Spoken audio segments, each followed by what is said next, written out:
Hi, hello everyone. Hi Lonjade, hi Blue, hi Henry.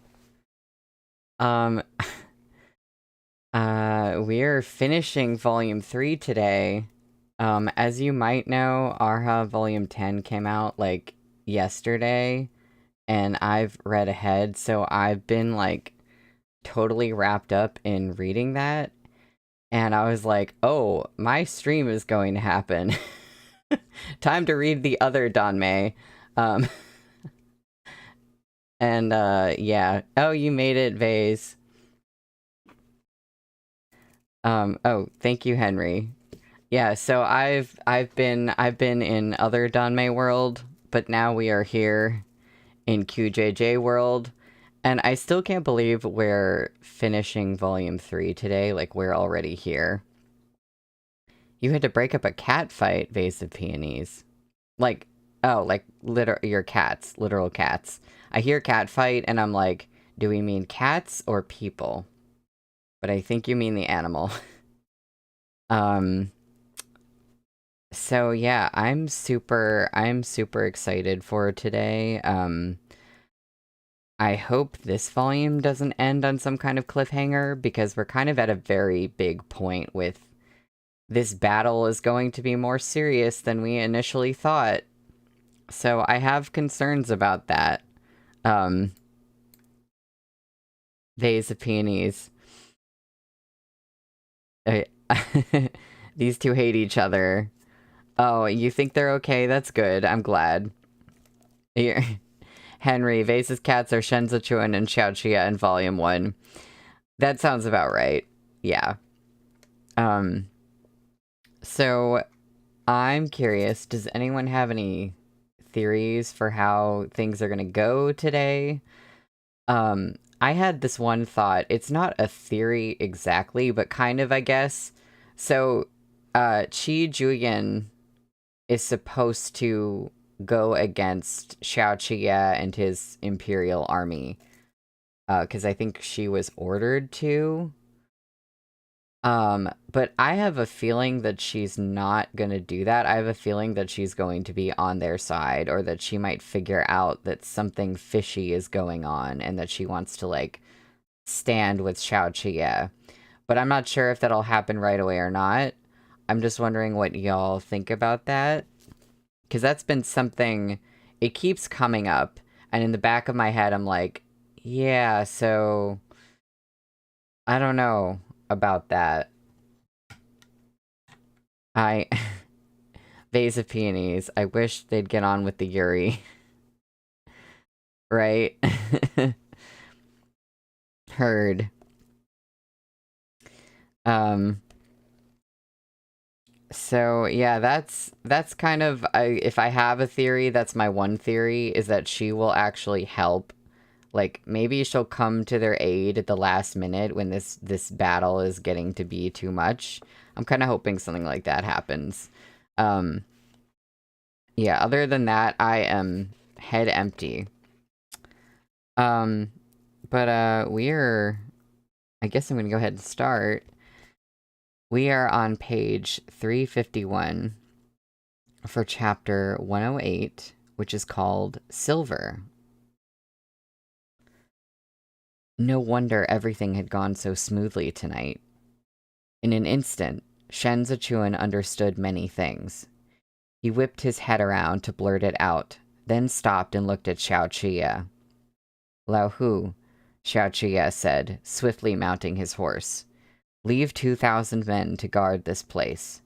Ding Tao, get your horse, and ride around to the northeast side of Suzhou. Tell the men lying in ambush to head south immediately. Block the road on the southern side.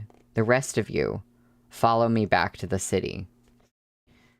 This strategy of luring the Imperial army away from their base had likely been long planned. Perhaps it had been in the works before Lei Changming had even left Mount Luo.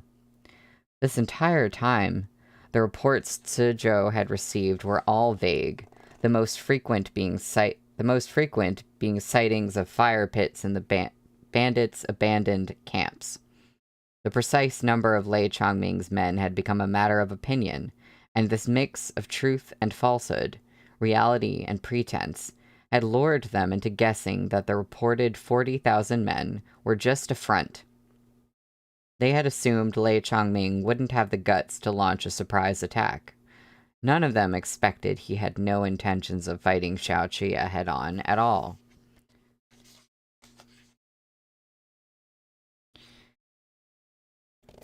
There's no way Kong Ling wouldn't recognize Lei Chongming, Shen Zichun said as Xiao Qia pulled him up into the saddle. At this point, I suspect everything we've ever heard about Lei Chongming is false. Lei Chongming is someone else's puppet. Xiao Jia tossed the umbrella to Tantai Hu, covered Shen Zichuan with his own cloak, and reined his horse around. Even under duress, Kong Ling doesn't have the authority to make any promises. The man who took him most likely wants to use Kong Ling to open Suzhou's gates. Then he'll be the one inside, and we'll be the ones without. Xiao Qia could afford to fight Lei Chongming's rumored 40,000 men because he still had Suzhou's granary to back him up. His well-fed army could swiftly cut down a mob of bandits already weary from their long march. But his enemy, knowing his own shortcomings, had decided not to fight Xiao Qia directly. Instead, he had drawn on their foe's strength to bolster his own deficiencies and turn Xiao Qia into a stray dog in the wilderness. Now their positions were reversed. The Imperial Army was stranded outside the walls, cut off from Suzhou's provisions. All this time, he's been watching from the shadows. Shen Zichuan pulled his cloak closer around him in the wind. He knows every step we've taken. Suzhou is not our territory, after all. He must have an informant in the city. But we know nothing about him. Xiao Qia burst out laughing and tightened his arms around Shen Zichuan. This man sure is something. The rain had subsided, though the night breeze still carried with it a few scattered drops. Hooves splashed through the mud as they galloped toward Suzhou. Yet no matter how fast they rode, they couldn't hope to catch up. Kong Ling had crossed into Suzhou's territory some hours ago.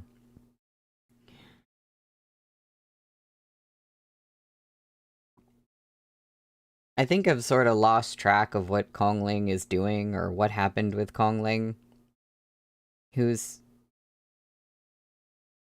on their side. I just remember, like, there's so many characters, and sometimes I'm like, who is that again? All I remember is Kong Ling being shocked when, Shen Zichuan was, like,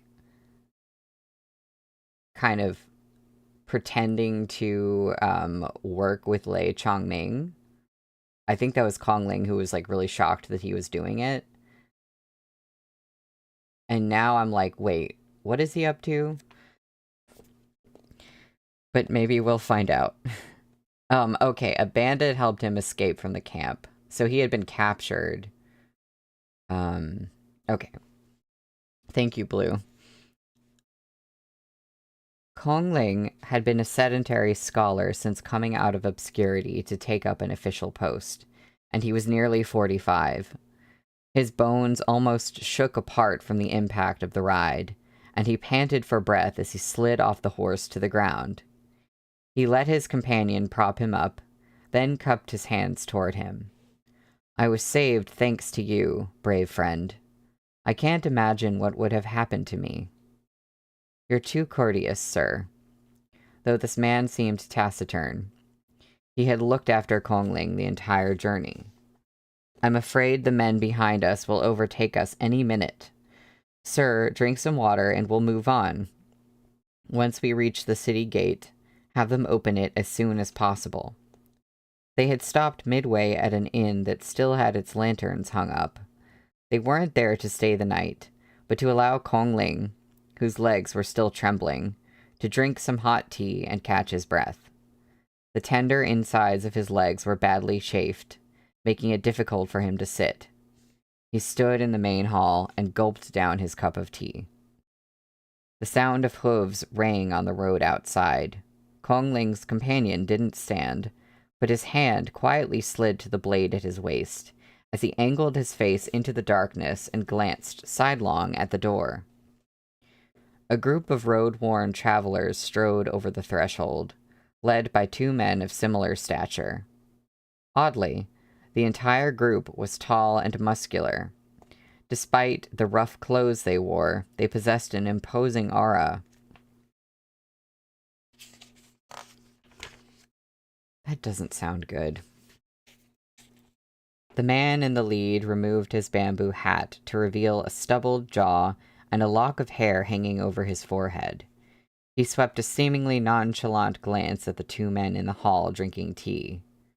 Grinning, he set down a bag of money and said to the innkeeper, "Staying for the night. 1 fine room and 3 rooms with pallets. Any hot food left? Give us some steamed buns and sliced beef with xiaojiu." "We have the money. Why are you being cheap?" The man beside him removed his bamboo hat as well. He was powerfully built. He grabbed the money pouch and opened it, calling to the innkeeper, "Fine rooms for each of us." A muffled cough rose from the center of the group of men. An old man who had kept his cloak on all this while said softly, "Silver doesn't fall from the sky. We have yet to reach our destination. Let's endure it one more day. Tianya, make sure everyone rests after eating their fill. Don't goof around." Chao Tianya blew at the stray lock of hair and plucked the money bag out of Fei Shang's hands. He tossed it to the innkeeper. "Do as I said earlier. Quick as you can on the food and wine. Don't drag your feet. Shifu, you've braved the elements with us the entire way. How can we let you squeeze in with us now that we're here? You are our elder. This is our duty. Anyway, if my master finds out, he'll have my head. Getting a good rest is the kindest favor you could do us." Not to be outdone, Fei Sheng spoke up too. "I wasn't thinking earlier. Shifu, let me bring you to the room to rest. Once the food arrives, I'll bring it up to you." Ji Gong's physical strength wasn't what it had been. He didn't protest and allowed Fei Sheng to lead him upstairs. I can't wait to find out when and how they got Ji Gong finally. Although Kong Ling didn't know who these travelers were, he could sense they shouldn't be trifled with. They were all armed with blades, and he worried they were also bandits. After thinking a moment, he set down his teacup and said to the man beside him, "My brave friend, I've had enough rest. Let's continue on our way." They had hardly moved when those strange travelers took their seats beside them. The inn wasn't large, and the group of strangers had filled all 4 square tables. Either by intention or coincidence, Chao Tianya planted his ass down right beside Kong Ling and cut off Kong Ling's way out. "Hey there." Chao Tianya poured himself tea and asked, "Are you two on the road too?" Kong Ling's companion let his toughness fall away, transforming into an ordinary farmer. He rubbed his hands and smiled shyly, as if unaccustomed to dealing with inquiries like this. I'm traveling with my eldest brother." Chao Tianya clearly didn't have the ounce of self-awareness it would take to move out of their way. He drank the tea and narrowed his eyes as if he'd burned his tongue. "Where are you headed?" "Mayhap we're going the same way. I'll tell you, we haven't had an easy time of it on this journey. Didn't some marquis in Chudu rebel? The local authorities are all over the roads, all of them old hands at fishing for bribes. We were forced to take a detour. Sorry about this chatty mouth of mine. I've gotten carried away. Where are you going?" Kong Ling could neither sit nor walk out. His inner thighs burned with pain. Striving to maintain his composure, Here we go again. His goatee quivered as he replied in a Dongzhou dialect. Malian Town. You know of Malian Town, buddy? I think we got a drink for that one.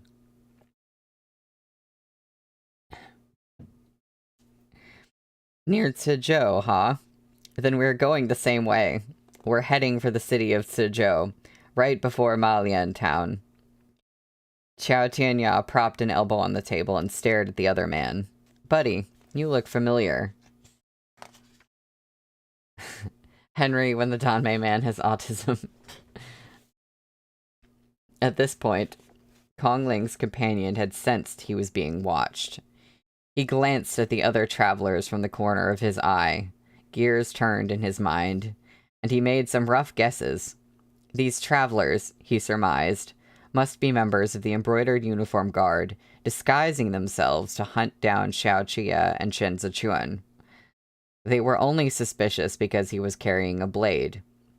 He relaxed, leaning into the simple and honest act as he answered, I'm a farmer from Dongzhou. As he spoke, he fumbled around his lapels and fished out a crumpled travel permit and a hand-copied household register with the official seal of Dongzhou. He opened it to show Xiao Tianya. We're going to Malian Town to visit our elder sister who married over. She just had a baby and they're hosting a banquet. Oh, a joyous event. Xiao Tianya seemed even happier than the purported uncle. I love kids, and my favorite drink is the kind you toast with at 1-month celebrations. Seeing Xiao Tianya prattling on again, Kongling forced a smile. The rain has stopped. We should be on our way. We can't spare the money to stay overnight. On the other end of the hall, Fei Sheng had come down the stairs. He hadn't thought much of this man at first, but noting Xiao Tianya hadn't moved an inch, he also started to size him up. In a flash, he slid over and took a seat behind the man, boxing him in from the front and back with Xiao Tianya. What are you guys chatting about? Fei Sheng picked up a steamed bun from the plate the waiter had set down and took a big bite. He looked around at them. Seems like you've all hit it off. Chatting about sons. Xiao Tianya nudged his chopsticks toward them and said warmly, Have you two eaten? You haven't, have you? Come, let's have our meals together. Waiter, 2 more sets of chopsticks. Even Kongling had sensed something off by now. He thought to sit back down and speak when a teacup on the table suddenly overturned, splashing tea across his companion. The man jumped to his feet. He hastily wiped himself with his sleeves as he apologized to Fei Sheng. Sorry. Taking advantage of the opportunity, he squeezed past Fei Sheng and took a few steps toward the waiter, pleading, Buddy, lend me a towel to wipe myself. Fei Sheng stood as well and exchanged a glance with Xiao Tianya. At every table in the room, their astute brothers grasped their blades. Fei Sheng strode out aggressively and bumped into the man's right shoulder. The impact sent the man crashing into the table and chairs in front of him, teetering to catch his balance. He pulled the man up by his clothes. You did it on purpose, didn't you? The man's temples were drenched in sweat, and he was so anxious he didn't know where to put his hands. He bowed to Fei Sheng again and again. Sorry, so sorry. That reaction. This man didn't know martial arts. Fei Sheng cast another glance at Xiao Tianya and shoved the man again. Just my fucking luck. The man collapsed backward, clumsily knocking over the table and chairs and striking the back of his head on the corner of the table. Why did you hit him? Kongling exclaimed in surprise. He's bleeding. Only then did Xiao Tianya pretend to stop Fei Sheng. Forget it. We're all travelers. Leave these men alone.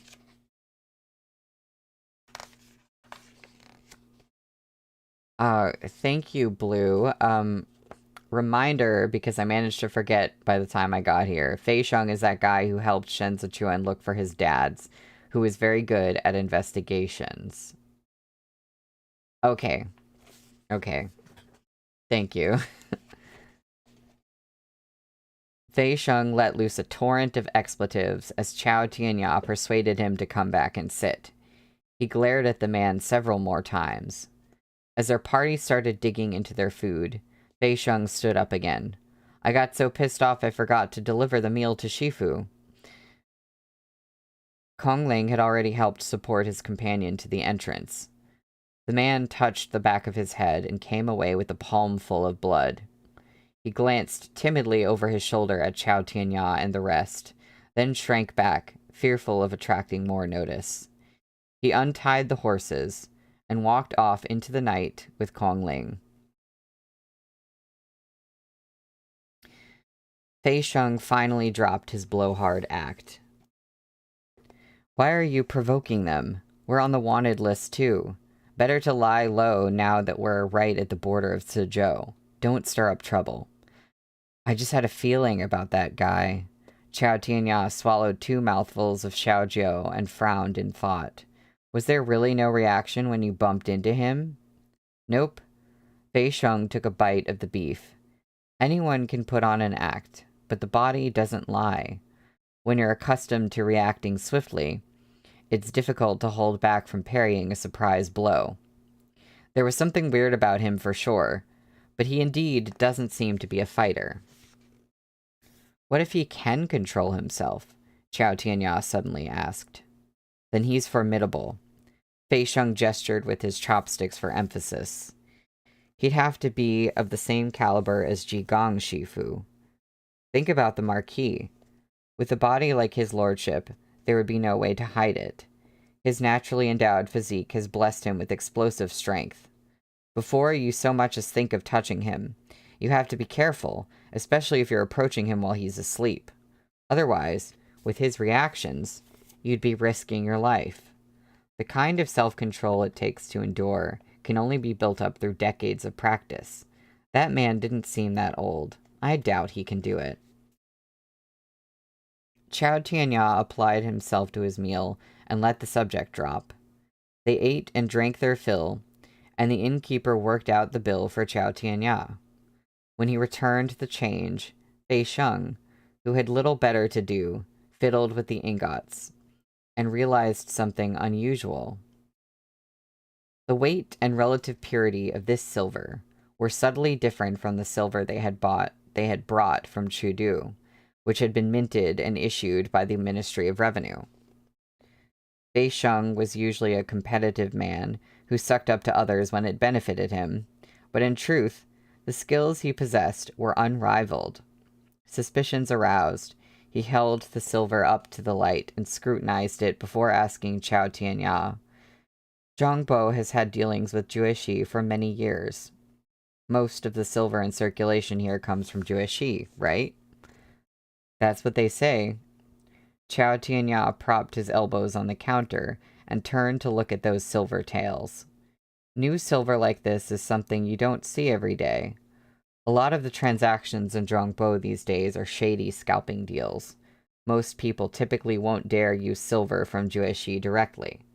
Everyone exchanges them for copper coins, or uses silver issued from other regions. But with the state treasury empty during the reign of Xiande, there's been very little new minted silver from anywhere.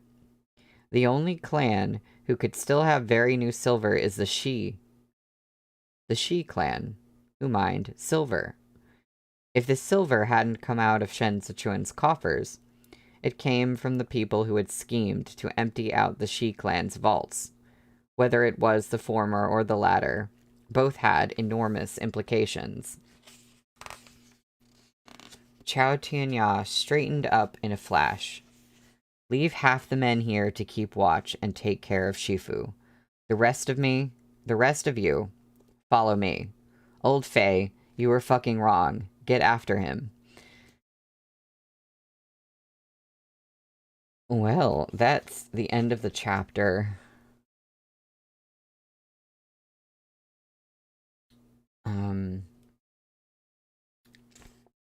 We're finding things out about the silver, or they are, rather. And I still am a little confused as to what Kongling might be up to. Like, whose side he's on, like, what he's doing. But, I'm sure this will help clarify.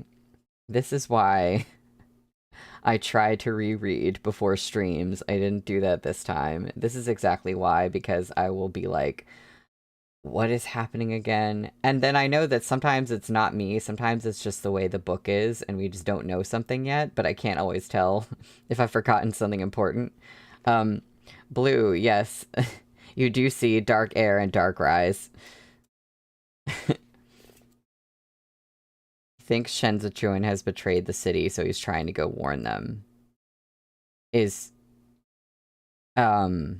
thinks that? Does Kongling think that, or did Chao Tianya think that?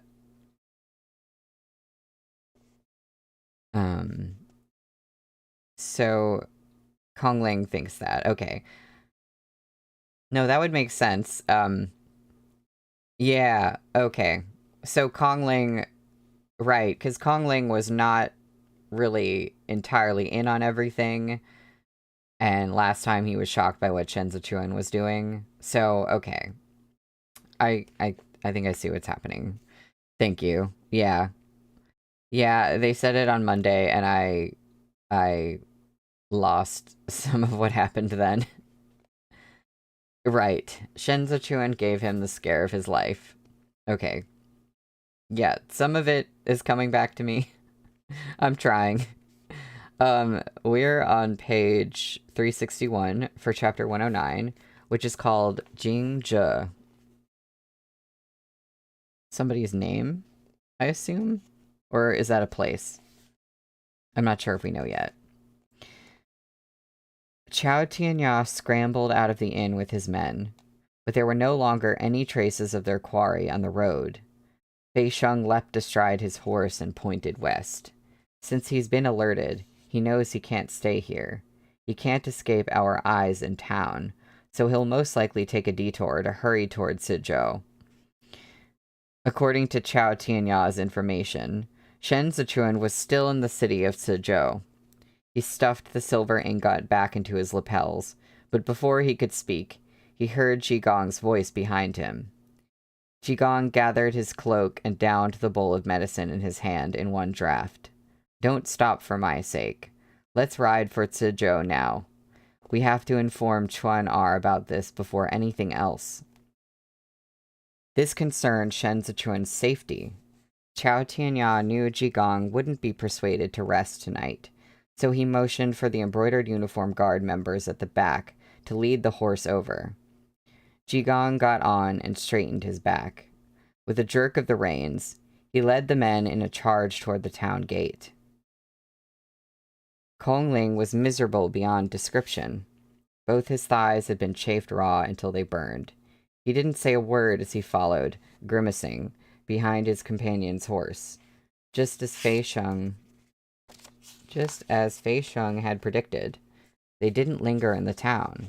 They left quickly, his companion leading the way off the main roads. I can read.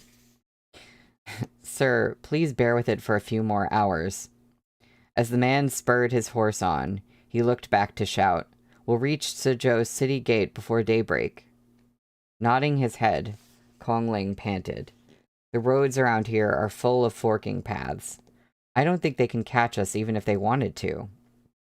But the rain has stopped. The man's stamina was exceptional. He hadn't gasped for breath once the entire journey. There's no way to cover our trail now. They're bound to follow faster. Kongling gripped the robe over his knees and gritted his teeth. Keep going. My brave friend, we'll continue on our way. As long as we can reach Sizhou's gate, we will be safe. But the path they had been taking grew boggy after diverging from the public road. The mud sucked at their horses' hooves, and they couldn't maintain their original speed. It was only with difficulty that they pushed forward. Looking at his companion's back, Kongling sighed and said with emotion, "It's really all thanks to your help. If you insist on returning to Lei Changming after we arrive at Suzhou, I'll pick out the best horse for you." The man let out a hearty laugh.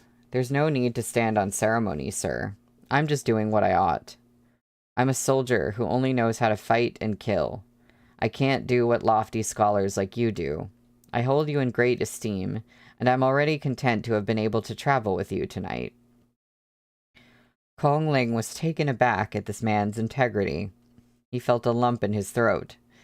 When he remembered Shen Zichuan, that turncoat who switched his allegiance to the enemy in their hour of need, he couldn't help but wipe his eyes with his sleeve.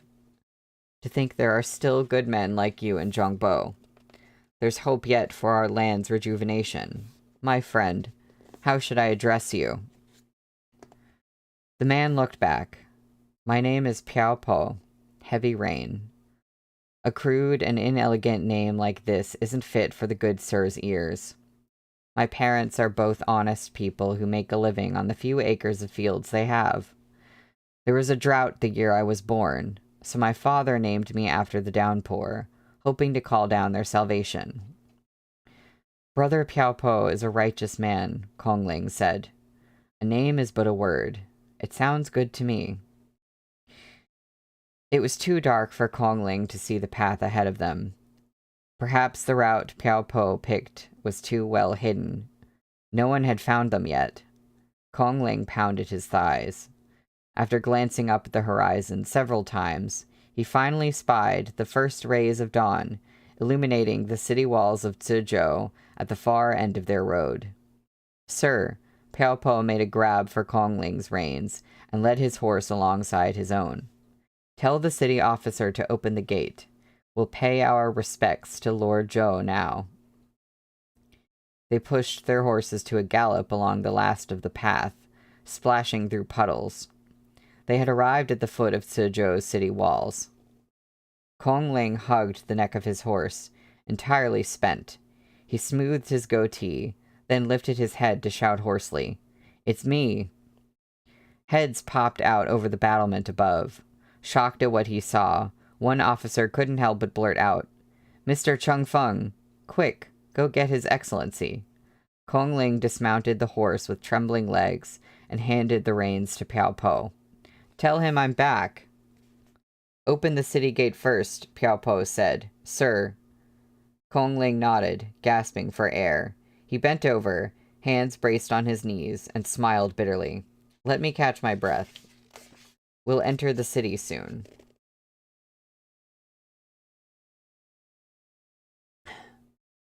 Smooth goatee. "We need to meet His Excellency first to clear up any suspicions about you. Otherwise, we'll be delayed by the city officer's interrogation." Very soon, Zhou Gui hurried over.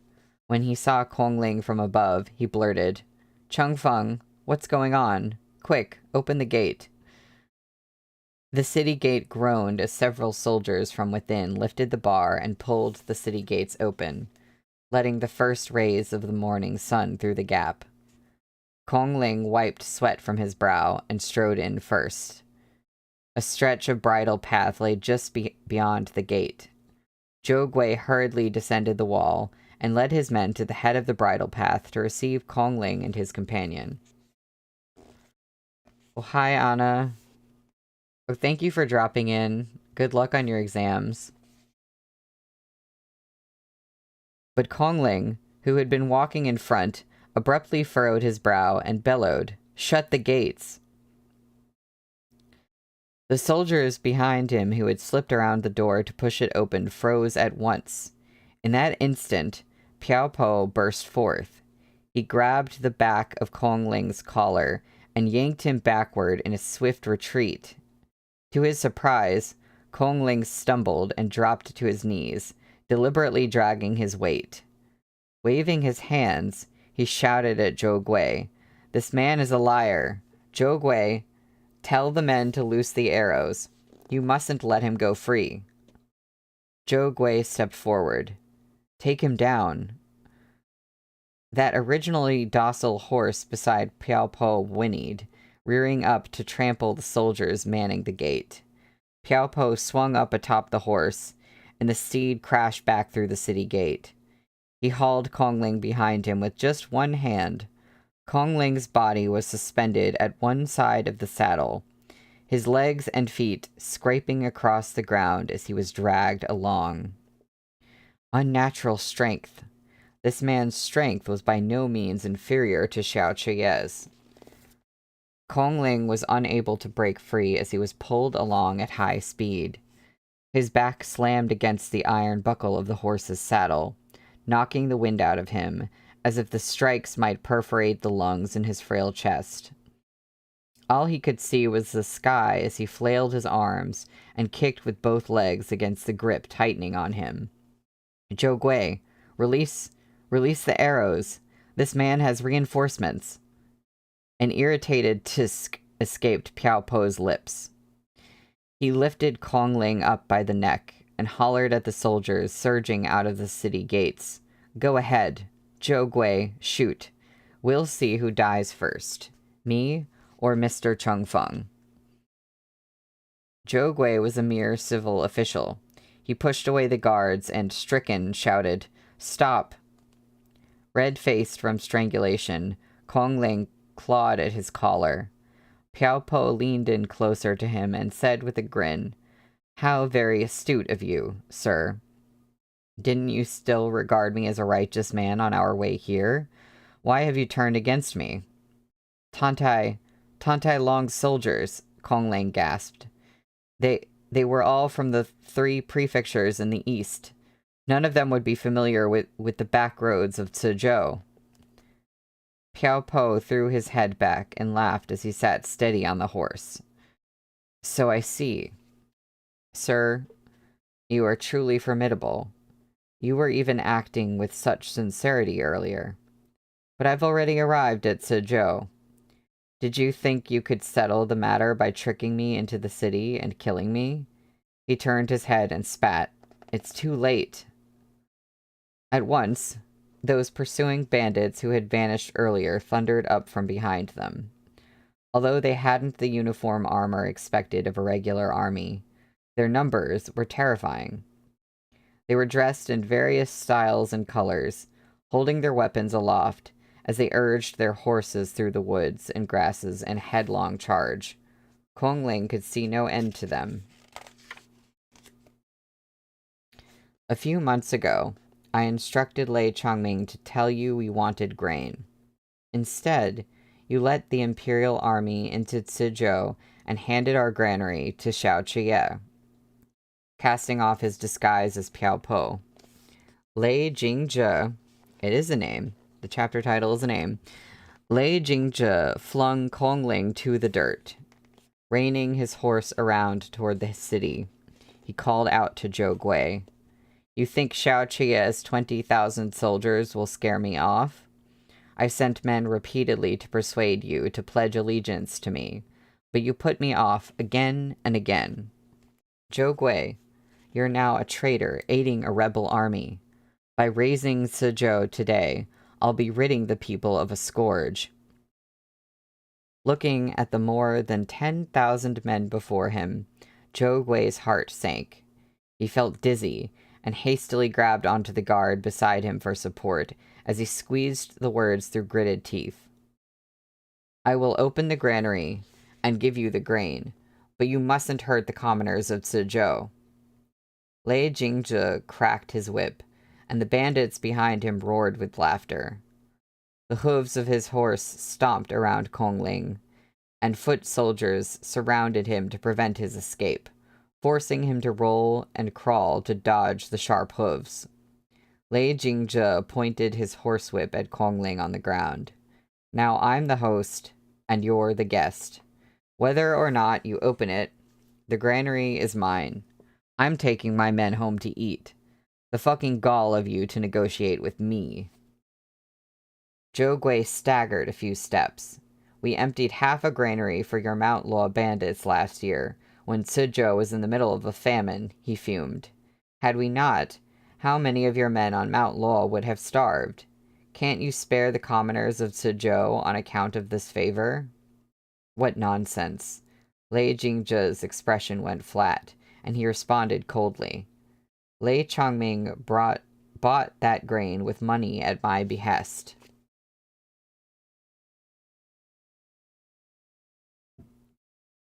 He was right. Lei Chongming had indeed paid for the grain, but he'd bought half a granary of fine rice in Suzhou at the dirt-cheap price of unpolished rice. The sum he'd offered was so meager it couldn't have chased away a beggar in the city's streets. Zhou Gui was so stunned by this brazen claim he could scarcely breathe. Thumping his chest and stamping his foot in anger, he cried, Are you people still human? Don't even think about entering the city today." Lei Jingzhe had run out of patience. He knew Lei Chongming wouldn't be able to keep up the facade for long. The Imperial Army was most likely already on its way. He lowered his voice to a growl.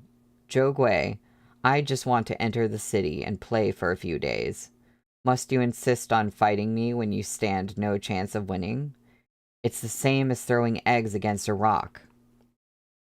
Hunched over, trembling in the mud, Kongling sneered.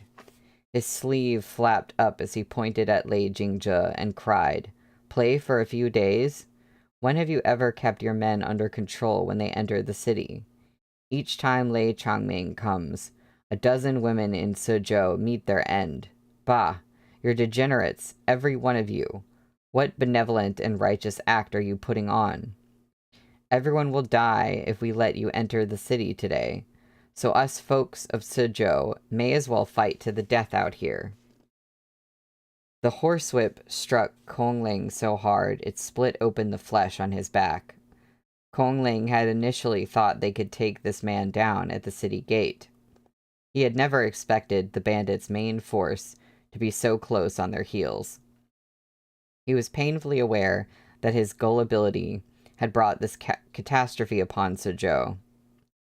Overwhelmed with grief and sorrow, he bent over on the ground and retched. Lei Jingzhe turned and led his men in a charge straight toward Zhou Gui. "We'll slaughter our way into the city," he called. "Once Chudu issues an appointment order, we'll become the garrison troops of Suzhou who eliminated the rebels for the imperial court." Zhou Gui saw the fierce horses racing toward him, the sea of blades reflecting the light of dawn. With an unexpected burst of strength, even knowing it was useless, he spread his arms between the gap in the gates and bellowed, "Even if I die here today, you shall not enter the city." Sunlight speared through the clouds on the horizon, and a wave of golden light broke through the darkness like the raging tide. Eyes wide, Zhou Gui watched as those blades came rushing toward him. In that moment, the ear-piercing twang of a bow rang out, reverberating low over the ground and high through the air as an arrow streaked toward Lei Jingzhe's head, whipping up a gale in its wake. The conqueror bow was firm and steady in the wind. Under the shocked gazes of everyone around him, Xiao Qian maintained his draw stance, arm pulled perfectly back. A notch on the bone ring on his thumb shifted, revealing the eyes behind the bowstring, forbidding and unblinking. Oh my gosh. As you said, Blue, go Kongling, and go Xiao Qian. Oh my gosh. That's the end of that chapter.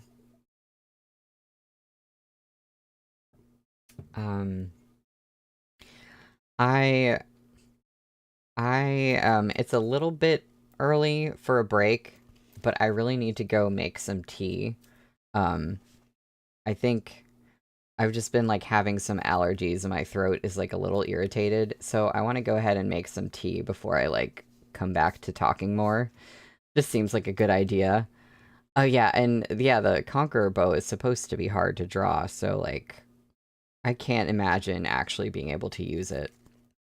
I guess in the next chapter, we're going to find out if it actually met its target. So I'm going to take a break. And yeah, Oh, thank you, Henry. I feel okay. I think it's just allergies. It's just like this time of year for me sometimes. Um, oh, Blue, it's an organic place to take a break. Yeah, makes sense.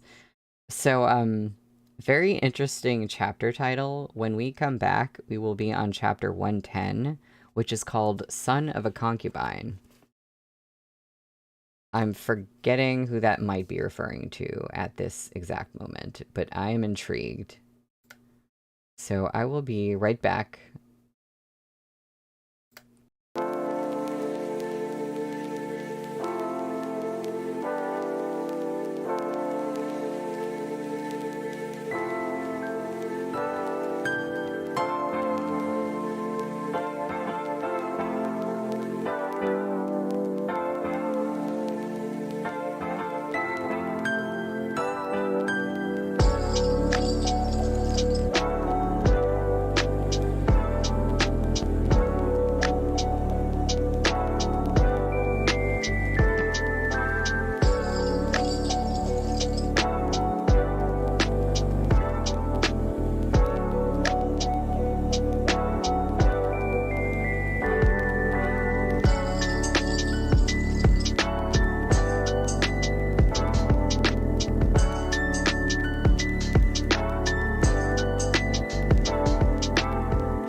Hello, I have returned.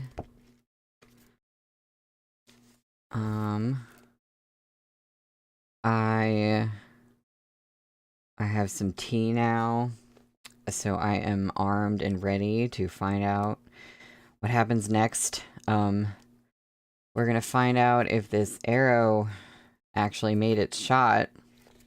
But seriously, it's so impressive, that Xiaoqia can even use that bow. I wish I could remember too. I know y'all were talking about what the draw weight is. I think they said the draw weight in volume 1, and it was in caddies, but I can't remember how many caddies it was. I know y'all figured this out at some point. So, we are on page 369 with the very interesting, chapter 110, the very interesting title, Son of a Concubine. Lei Jingjie reacted on instinct. Unable to dodge, he brandished his broadsword to ward off the blow. Dang it. The arrow struck the blade with a clang, the impact numbing Lei Jingjie's entire arm. Making a quick decision, he spurred his horse past Zhou Gui in an attempt to lead his charging men into the city. Shut the gates! Zhou Gui was swept off his feet and thrown to the ground. Paying no heed to the sorry sight he presented, he lifted the hem of his robe and shouted at the city guard. Pressing their shoulders to the city gates, the guards shouted in unison and heaved the gates toward the center in a rush to shut it. But Lei Jingjie's horse was faster. His blade arrived with his steed, cutting down the men pushing at the gates. Just as he pressed his knees to the horse's flank to charge into the city, Lei Jingjie felt a chill at the back of his neck and lurched forward. A split second later, the back of his horse sank as a youth of 16 or 17 sprang onto it. Ding Tao slashed his palm, knife-like, toward Lei Jingjie's neck. Lei Jingjie turned aside to dodge and flung his sword arm back toward Ding Tao. Clinging to the saddle, The boy slid down the horse's hindquarters to evade the blade. His feet touched the ground, and he raced along with the madly galloping horse for a breathless moment before he hoisted himself up and clambered onto the horse again. Ding Tao, my boy, indeed. Hey! Ding Tao gripped Lei Jingzhe's arm. When the man turned, he raised his hand and flung a brushful of ink onto Lei Jingzhe's face, using his ink as a weapon. For all Lei Jingzhe's plotting, he had never expected such a move from this heroic youth. The ink in his eyes blinded him, but he possessed a keen sense of hearing. He had sensed Ding Tao's movements instants before his attack, and now he unerringly found Ding Tao's collar and flung him off the horse. Ding Tao crashed heavily on the ground and felt a jolt of pain go up his back. He cried out, but before he was done yelling, another horse came straight for him. Ding Tao hastily rolled to dodge its hooves, leaving his back exposed to Lei Jingzhe's eyes. It was now or never. Lei Jingzhe hurled his steel blade. The bandit who had caught up with them had grabbed hold of Ding Tao's ankle, leaving him sprawled flat in the muddy water. He couldn't dodge. He braced both arms against the ground, but was dragged back down again. The steel was singing right behind him. Face smeared with mud, Ding Tao gritted his teeth and raised his torso to shout at the city guards with his last breath, "Open the south gates! Reinforcements are here!" Lei Jingzhe swore furiously at the same moment his steel blade was intercepted mid-air by a narrow sheath. The impact of the collision sent the blade spinning away, stabbing into the ground at a sharp angle. I thought Ding Tao was going to die. Yeah, okay. That was close. Ding Tao turned back for a look, badly shaken. The bandit who had yanked his ankle was dead, his head several feet away from his body.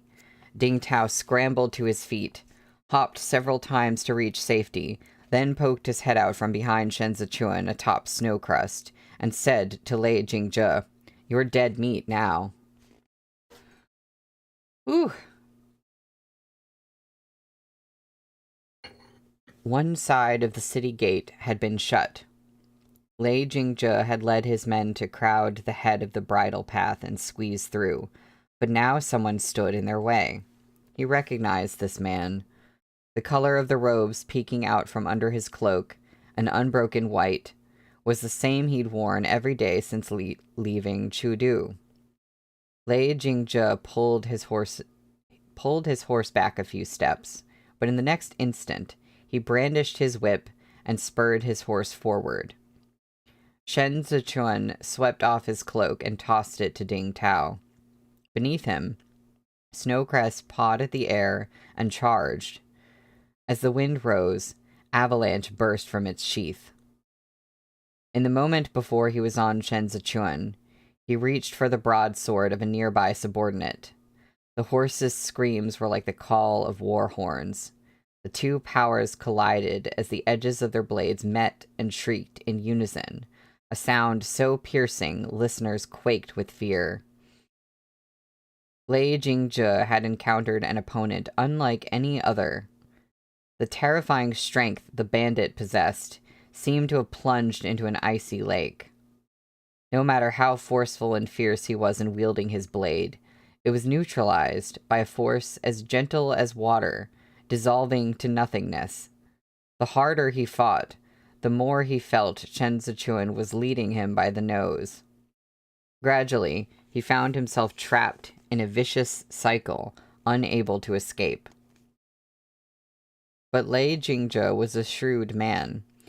He held up his broadsword and pushed back against Shen Zichuan's blade, feinting a strike. Yet in the next instant, he turned on his heel and fled.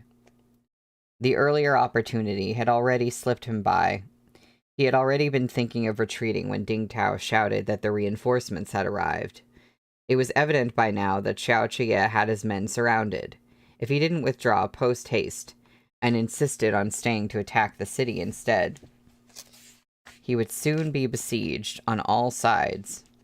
At that point, he wouldn't be able to hold out for long. Retreat, Lei Jingzhe called, turning his horse's head southeast. Shen Zichuan didn't give chase. Xiao Jie, still on the east side of the city, swung up onto his horse and led his men in hot pursuit of Lei Jingzhe.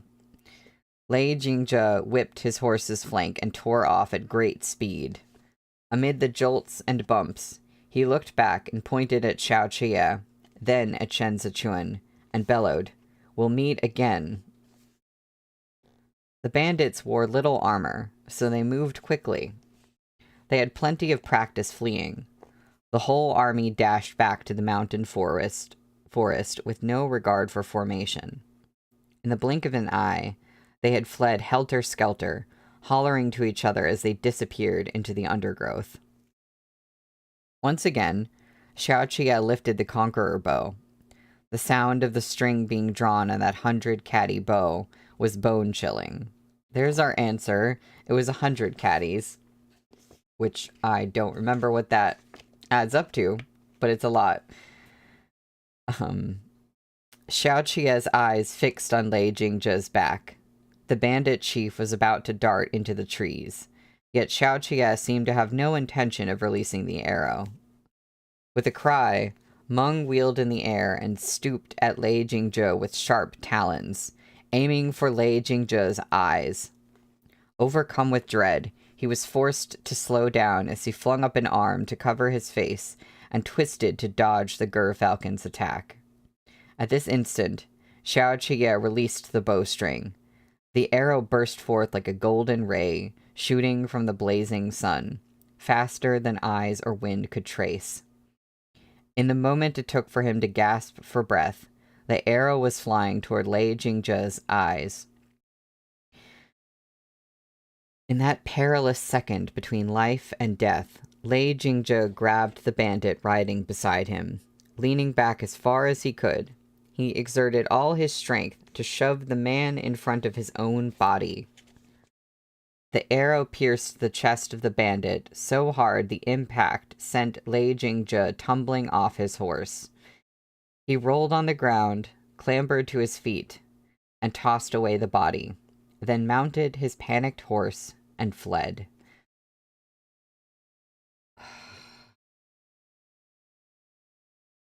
We were so close. So close to getting him. And he used someone as, like, a literal human shield. Zhou Gui met Shen Zichuan at the foot of the city gates. Unsure whether he should laugh or cry, he wiped his face. What timing! You came not a moment too soon. Shen Zichuan dismounted and helped Kongling up personally. I'm sorry to have made Mr. Chengfeng suffer, he said remorsefully. In the face of his impeccable etiquette, Kongling waved a hand. He straightened and looked out at the Imperial Army. The Vice Commander needn't take it to heart. I'm willing to suffer anything to take down these bandits.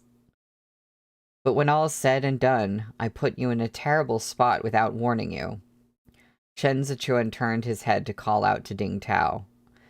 Go get a clean robe for Mr. Chengfeng, and call the physician over too. For Zizhou's sake, Kongling wouldn't hold a grudge against Shen Zichuan.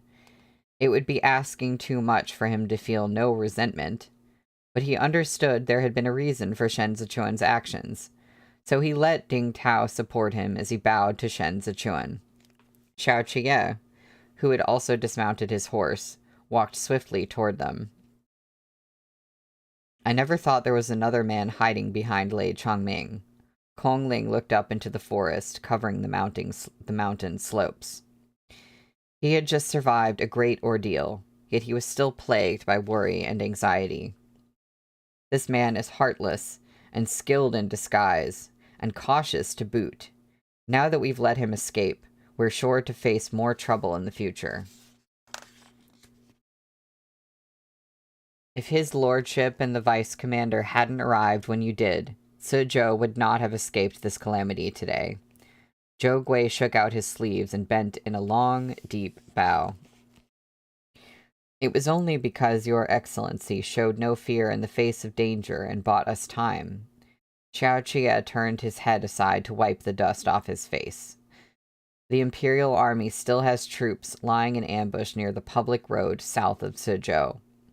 We also left troops to stand guard at the encampment Lei Changming left behind in the east.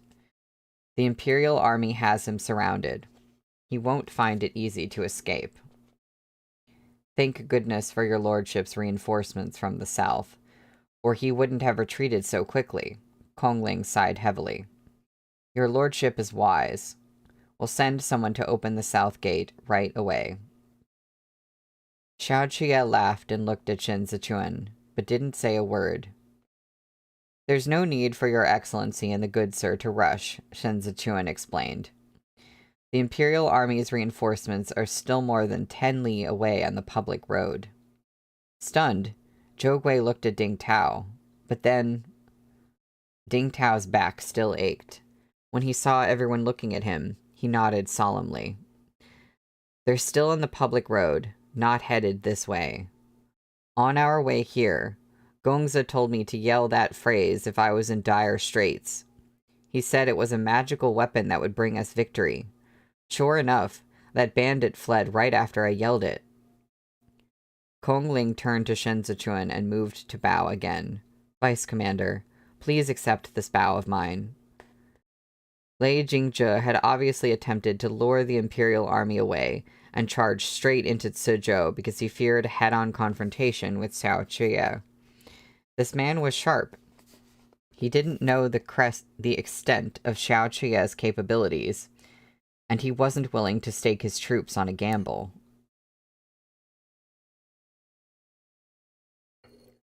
Shen Zichuan had been certain he would flee as soon as he thought he would have to face Xiao Qie's reinforcements. If any of the adults among them had tried this ploy, Lei Jingzhe would have suspected some trick. Only the young Ding Tao, who yelled it at the most critical moment with his life hanging by a thread, could make Lei Jingzhe believe it without a doubt.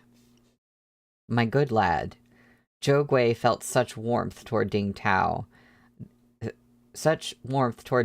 then, that he would have been happy to take the boy as his own son. He thumped Ding Tao on the back as he marveled. You were so convincing, even I believed it. Ding Tao's back was screaming, but he didn't dare complain. He had no choice but to nod vigorously through the pain. Kongling walked into the city with them. I initially thought he was a mere bandit who had taken to the wild, but he'd spoken eloquently throughout our journey here. Although he claimed to be from poor and humble origins, I don't think that's the case. He could control Lei Changming, yet he looks to be a generation younger. I've been trying to guess who he might be, but I can't figure it out. He let Lei Changming be the chief, yet he could freely deploy these bandit soldiers. This man is someone who moves around Lei Changming year in and year out. From an outsider's perspective, he's likely a trusted subordinate or equivalent. Xiao Qie took the reins to lead Snowcrest. Not only that, added Shen Zichuan, who had given it some thought last night. Lei Changming was a headstrong character. He wouldn't willingly lower himself to become someone else's chess piece. That this man has such influence among the bandits shows Lei Changming had no suspicions about him. He believed in him completely. It would be much easier for bloodkin to achieve this level of trust. Mr. Changfeng, has Lei Changming any relatives? Kongling thought for a moment. Lei Changming's family is poor. I heard he had a younger sister who married the commander of the Duanzhou garrison troops as a concubine. Later, when the Biansha horsemen invaded, both of them were killed. He sucked in a breath. Ah, but his younger sister did bear the commander a son. The son of a concubine from the Zhu clan in Duanzhou. Zhou Gui picked up the thread. I remember now, when I was still a tax circuit intendant during the reign of Yongyi, I followed my superior to participate in the child's 1-month celebration banquet. Although the child was a son of common birth born to a concubine, the boy was the eldest son, the first son of Juejie, the commander in Duanzhou at that time. If he's really that child, I'm not surprised he's so shrewd. Kongling turned to explain to Shen Zichuan and Xiao Qie. The prospect of the mother depends on her son, and both mother and son lived well in the Zhu manor for a time. But after Juejie's principal wife gave birth to a lawful son, they were spurned by Juejie. Just as Shen Zichuan was about to ask the name of this boy, Zhou Gui stared blankly at Shen Zichuan's face and suddenly exclaimed, "Ah, the vice commander's mother was also present at that celebration banquet."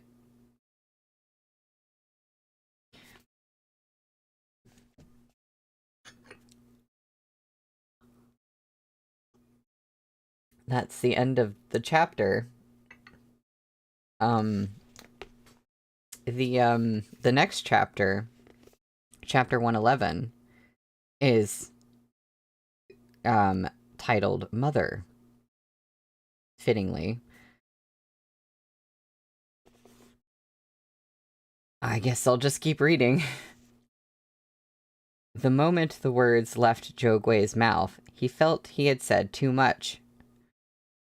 Shen Zichuan's birth mother was a woman named Bai Cha, but she was not a lady of the Bai clan from the Qidong Sejun commandery. Her name, meaning white tea, came from her moniker in the pleasure house, where someone had once praised her thus: pure as white jade, fine as porcelain. Her delicate beauty needs no paint. She was the finest ware in the house. At the time, Duanzhou was still well known in Zhongbo for its pleasure houses and evening entertainments, and it was there that the beauties of this land gathered. The literati vied to organize banquets, at which they critiqued these night-blooming flowers and came out with a ranking list. Every season, they would deliberate and adjust the ranking of Duanzhou's beauties. Bai Cha was the most celebrated flower during the reign of Yongyi, and for 5 years, no other beauty dethroned her from her spot. Each time she listened to the ranking of the courtesans through the screen, everyone in Duanzhou would turn out en masse.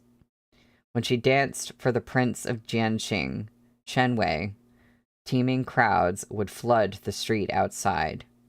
Countless people climbed onto the ridges of roofs or stepped on the shoulders of their fellows, all to catch a glimpse of her slight figure through diaphanous layers of hanging drapes. Her beauty grew more and more legendary as singers fell over themselves to compose odes to the flowers. Even the Guangcheng emperor, who resided deep in the imperial palace, had heard her name. Hoping to take advantage of the imperial inspection tour to catch a glimpse of this beauty in person, he had repeatedly asked Hai Liangyi, who was still the deputy grand secretary of the Grand Secretariat at the time, when the tour would be scheduled. Zhou Gui had indeed seen Bai Cha at the Zhu clan's newborn son's 1-month celebration banquet, though he had only managed a glimpse of that legendary beauty through a gap in the screen. Lei Changming's younger sister had come up in the same pleasure house as Bai Cha. Before the Duanzhou garrison commander had taken her as a concubine, she was an old hand, a veteran who coached the fledglings. Bai Cha had attended the banquet on behalf of the girls of the establishment. All this had happened many years ago, and Zhou Gui's memory of it was rather a blur.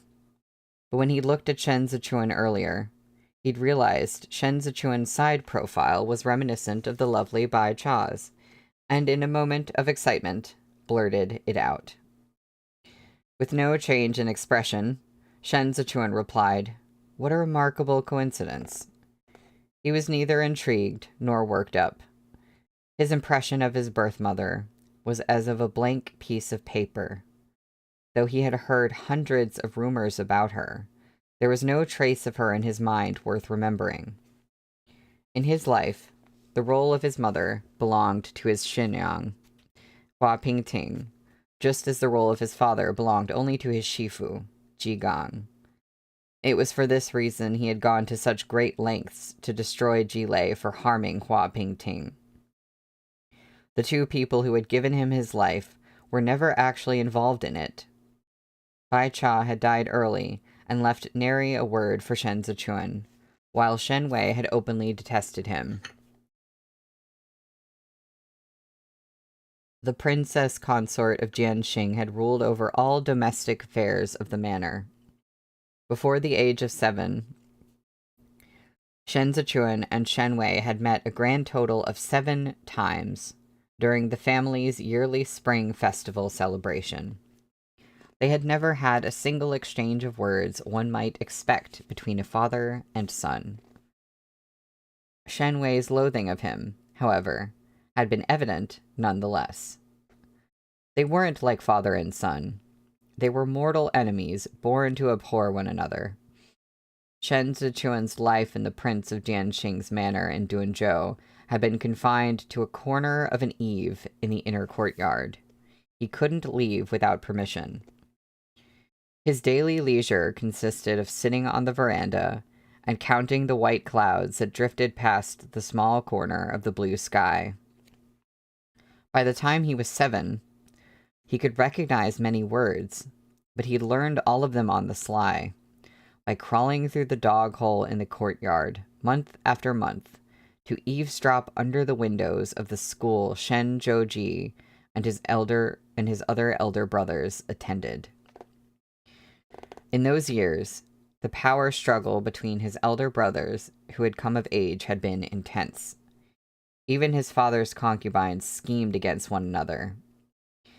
The entire inner courtyard was in pandemonium, to the point that Shen Wei was reluctant to spend any time at home. He kept a mistress outside the manor and lived with her for several months out of the year, turning a blind eye to the strife under his own roof. Later, Shen Zhouji, a lawful son born to the principal wife, emerged victorious and sent all his common-born brothers of age away to the various prefectures to take up respectable sinecures. Yet the princess consort worried even the common sons who were still children would cause trouble in the future.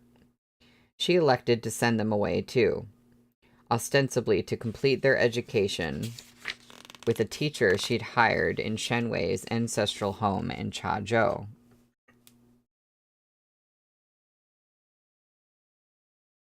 Oh man. Is the creature from Frankenstein. The creature learned how to read and speak from hiding in another family's home and stealing their books. Poor Shen Zichuan. I'm mad at Shen Wei too. Every now and then I think of Shen Wei from Guardian and I'm just like, they are not the same. How dare they have the same name? Or the same sounding name. To us, at least.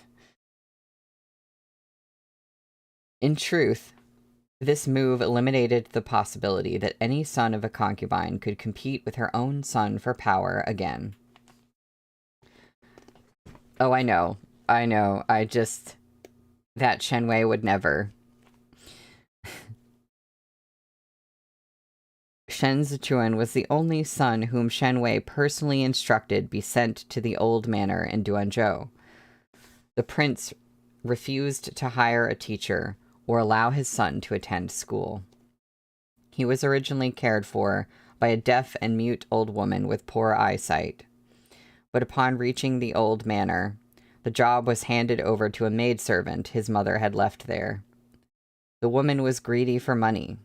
Every month, she pocketed the majority of the silver meant for Shen Zichuan's care and fed Shen Zichuan out of the meager share that remained. 3 meals a day gradually became 2, before eventually becoming only 1, and all of them were cold leftovers. He still felt gnawing hunger when he thought of it. He loosened his grip on Avalanche and said, "Ding Tao, help Mr. Chung Feng inside for a change of clothes. Sa'an and I will play host today and invite both gentlemen to a meal. Let's save our conversation for the feast." Zhou Gui was no smooth talker. Kong Ling, afraid the prefect might say something else to incur Shen Zichuan's displeasure, grabbed Zhou Gui by the arm and pulled him away, letting Zhou Gui support him into the city. Kong Ling had finished changing, but Zhou Gui was still anxiously pacing in circles. "Say, why did I have to go and mention that?" "Really," Kong Ling chided, "of all the things to bring up. Doesn't this make it seem like you suspect him of being involved with those ruffians? Fortunately, they aren't suspicious by nature, or we would really be in a bind." "It was a slip of the tongue. I'll have to apologize to the vice commander at the feast later," Zhou Gui sighed. "He came to help Suzhou out in a fix. I can't squander his goodwill like this." "Don't go out of your way to bring it up." Kong Ling sat and thought for a moment. If Shen Zichuan were a narrow-minded person, he wouldn't have come. If you dwell on it and insist on apologizing, it'll seem like we're bothered about it. Besides, he might really not care. It's not his mother, but Shen Wei who's abominable. It wouldn't do to let Shen Zichuan and Xiao Qia wait for long, so they merely tidied themselves before setting off for the feast. Despite calling it a feast, it was a rather simple lunch. Everyone had been rushing about last night, culminating in the confrontation with the bandits at the city gate at dawn. Mindful of Kong Ling's age, Shen Zichuan didn't keep them for idle conversation. Once they finished their meals, he suggested Kong Ling head back early to rest. Xiao Qia had to make arrangements for the Imperial Army's patrol and dispatch someone to the bandits' old camp to contact Tantai Hu. It was nearly dusk by the time he was done busying about. After a search, he found Shen Zichuan standing atop the city walls. "There's still work to be done after tonight." Xiao Qia climbed up to stand beside him on the battlements. "I thought you were resting inside." "I slept for an hour." Shen Zichuan turned back to gaze at Xiao Qia. "With everything that's on my mind, I won't be able to sleep, even if I try." Xiao Qia tilted his head and patted Meng, who was perched on his shoulder, to tell him to go play by himself. He had never found the time to change his clothes and was still coated in dust and dirt as he stood beside Shen Zichuan. "What can you see from here?" Shen Zichuan gazed out at the undulating terrain of the forest. The impending darkness, ready to blanket the sky, was still huddled in the shade of the trees, while a warm, bloody sunset shone across half the horizon. Meng soared overhead like a pebble tumbling amid a sea of rosy silk tree flowers, stirring up waves of clouds. "The future," Shen Zichuan answered calmly. "In the future, Suzhou will be the node that connects Li Bei's trade routes. We'll establish a trail in the southwest that leads straight to Hezhou, and it'll end at the ports of the waterways there. That way, going from the wagons to the boats, all trade goods can arrive at the port of Yongyi in half a month. The Shi clan's fleets will open up new trading opportunities, exporting local specialties and importing exotic rarities. The silver vaults that were cleaned out can one day be filled again. I don't begrudge that money, wherever it's gone. We'll have even more in the future. Suzhou sits behind Duanzhou and Duanzhou, the gates of Zhongbo. If these two prefectures want access to grain and commodities in the future, they will have to live in harmony with Suzhou. You'll need to strengthen your defenses after we reclaim Duanzhou and Duanzhou. The rebuilding of the garrison troops is the first priority. You'll have to be careful in your choices. Those whom you can trust, and who are up to the task can attend to garrison duties, but the capable ones might not necessarily be willing to submit to another's lead. When the time comes, Xiao Qie turned around and pointed in the direction of Li Bei. I'll build armored cavalry barracks on the southeast side of the northeast provisions trail. If anyone dares mess around, just whistle, and I'll lead my men right over. Shen Zichuan laughed and said softly, Suzhou is too important to you and me. We can't afford to cede the city to anyone else.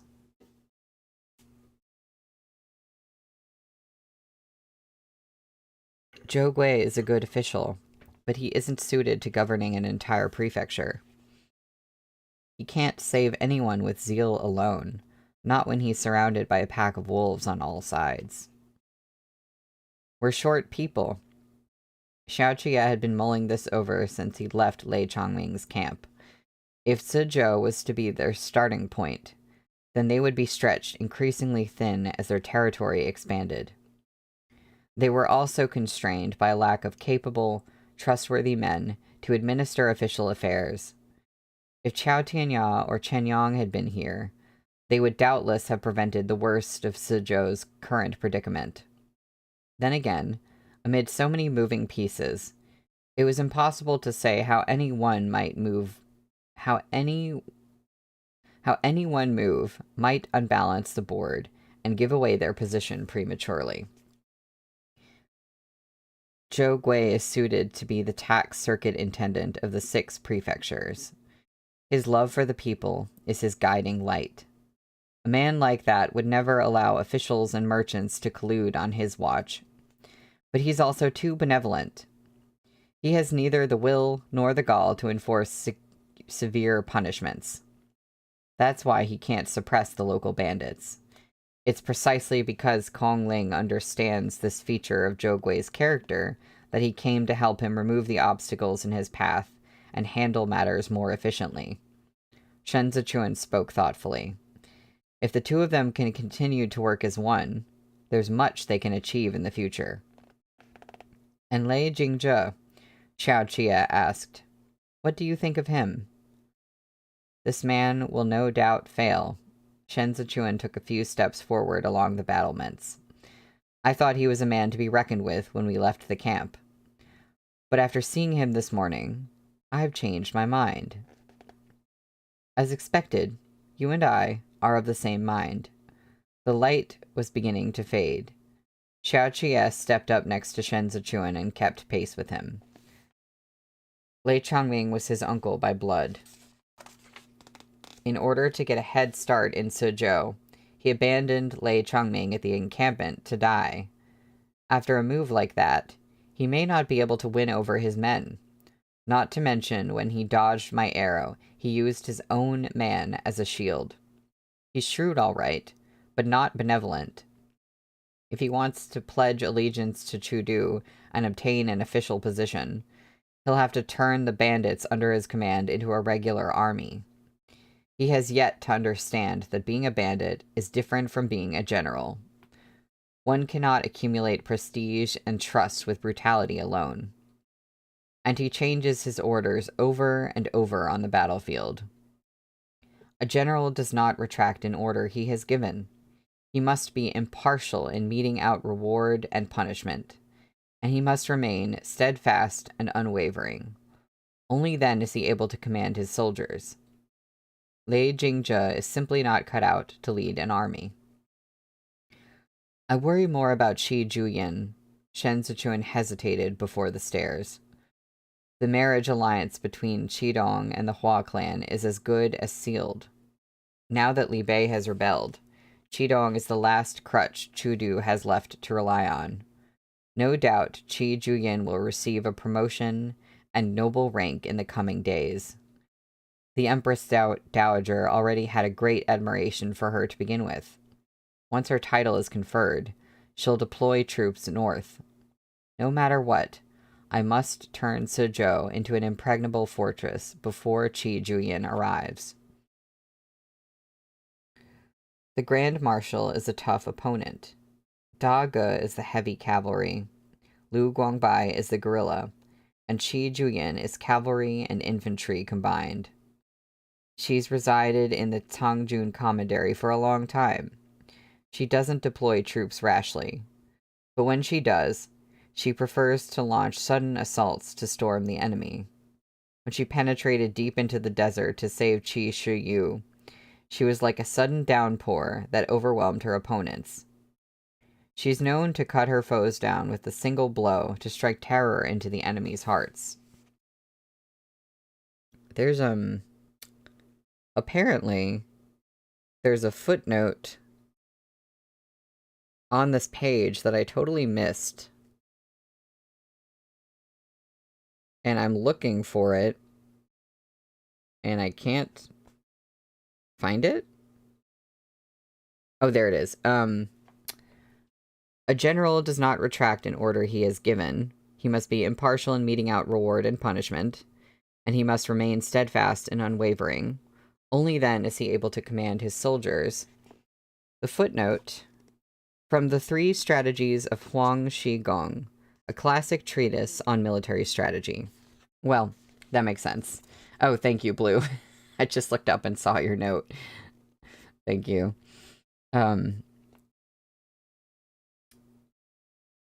She's known to cut her foes down with a single blow to strike terror into the enemy's hearts.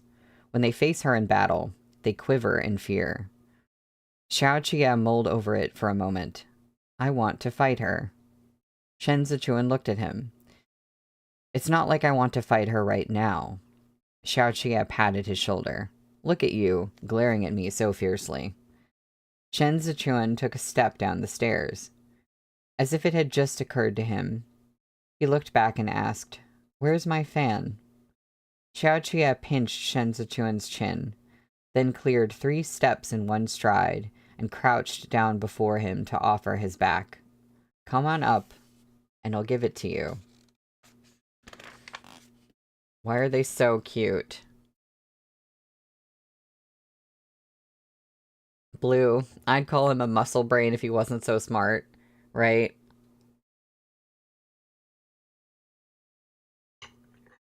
He is like the goofy muscle guy, except like he's also a genius.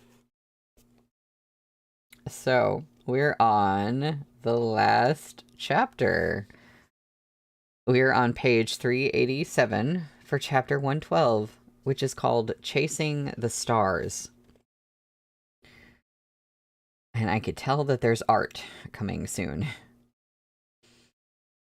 Also, this person is so strong, I want to fight them. Exactly. Meanwhile, I'm just like, no, don't fight Qi Juyin. Please let something good happen so they can be on the same side, somehow. Maybe I'm being too optimistic, but I really don't want that to happen. The glow of the setting sun had faded, leaving a scattering of stars that adorned the sky and peeked through the branches. The Imperial Army's patrol squad made their rounds through Sizhou's streets and alleys. With Shen Zichuan on his back, Xiao Qia walked along the street shrouded in a cloak of soft shadow. It was a warm summer night, and Xiao Qia had unfastened the high collar of his short jacket as he strolled. Shen Zichuan lifted his chin and rested it atop Xiao Qia's head. Xiao Qia was too tall, exposing Shen Zichuan's shoulders to the moonlight. He had only to turn his head, and he would be able to look over the walls into other people's courtyards. I'll head for Lei Qingming's old encampment tomorrow morning and cut off Lei Jingzhe's escape route from the east. He won't dare head north, and there are still troops lying in ambush to the south. I'll be back in 3 days at the latest. Shifting Shen Zichuan on his back, Xiao Qia said, It's been a long time since we had any news of Chudu. We need to send someone to find out what's going on as soon as possible. Until then, we can't guess Qi Juyin's movements. The marriage between Hua and Qi has been delayed again and again. Chudu needs Qi Dong.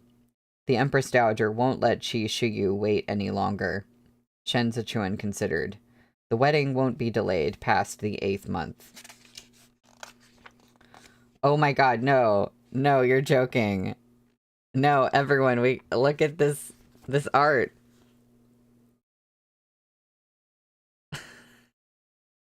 It's so good. They're so cute. What the heck?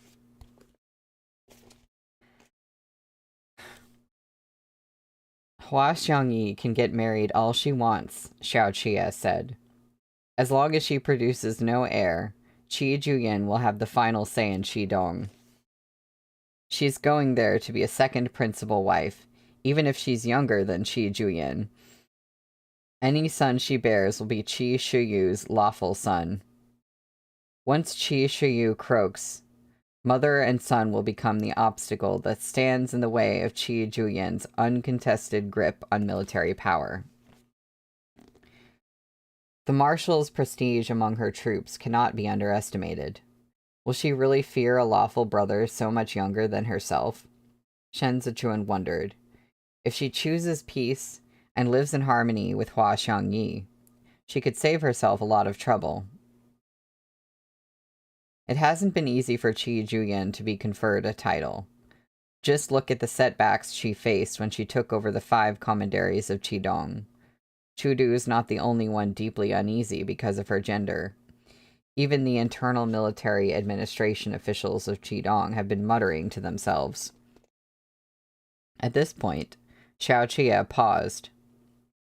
Besides, I handed Qi Juyin the genealogy records I got someone to copy quite a while ago. Knowing what she knows, she'll never let Hua Xiangyi give birth to a child. As long as Hua Xiangyi's standing in Qidong remained uncertain, the Empress Dowager couldn't turn the Qidong garrison troops into her own personal force. Yet all of this was dependent on the premise that Chudu still had no real emperor. If Chudu were to crown a new son of heaven... If Chudu were to crown a new son of heaven before winter, then Qi Juyin would be back under the throne's command and on a path to confront Li Bei. I'm worried about Lu Guangbai. Xiao Qie knit his brows faintly. At the end of autumn, the Biansha horsemen will cross the border to plunder food. Their horses will be plump and well-fed then, so they'll take risks in order to better survive the winter. The Bianjun commandery relies on the imperial court for their military provisions. The 12 tribes of Biansha know how poor Bianjun is, and they know the location of their granary. It's close to the camps, so they go after Lu Guangbai every time. Qidong's military provisions were halved this year. He's already struggling to survive, much less defend the border. Me leaving Chudu will have only made things worse for him. This was something not even Shen Zichuan could help with. If Bianjun wasn't so far east, and if Tianfei Watchtower and Suotian Pass weren't stationed on either side, perhaps they could have sent a message to Ge Qingqing, who was still in Juexi's port of Yongyi. He might get Qidong to think of ways to purchase enough grain from Juexi, then route it to Qidong through Hezhou, to mitigate Lu Guangbai's immediate crisis. But Cang Jun stood between Hezhou and Bianjun. With obstacles left and right, there was no other passage unless they transported the grains right under Qi Juyin's nose. And Qidong wasn't like sheltered Juexi. Qi Juyin had established layers upon layers of impenetrable defenses there. Passing through it without raising any alarms was simply an impossible task. Bianjun was the night watchman standing at the edge of a cliff, facing a desperate and hopeless situation. Finding that the atmosphere had gotten heavy, Xiao Qie turned to circle with Shen Zichuan on his back. Our first priority now is to dispatch Lei Jingzhe. Once we secure Zhongbo, it'll be easier to help Bianjun. We can travel there directly if we can cross Tianfei Watchtower. Don't I reek of sweat? Why are you still sniffing me? Shen Zichuan wiped at the sweat on the side of Xiao Qie's neck with his fingers. then snuggled against his cheek. Start running. Hitching him up on his back, Xiaoqia answered, too tired to run. They're so cute. I can't deal with them right now. If Argongza can't do it, Shen Zichuan pinched Xiaoqia's cheek and teased, I'll take the lead tonight. Xiaoqia pretended to put him down. Sure, hop off. Argongza will see how you plan to carry me back from here. Shen Zichuan tightened his arms around his neck. As he lifted his legs higher along Xiaoqia's ribs, he said with mock solemnity, Why get so fired up over such a small thing? Go on. I believe in you. Xiaoqia hoisted him up again. Clinging to his back, Shen Zichuan edged his fingertips down along the lapels of his jacket, peeling them apart as he whispered into his ear. What can't Arlong do? Arlong can do anything. Xiaoqia turned his head, surprisingly calm as he asked, Where to? To... Xiaoqia strode forward with his long legs and broke into a run. Long legs mentioned. We got a drink to that one, too.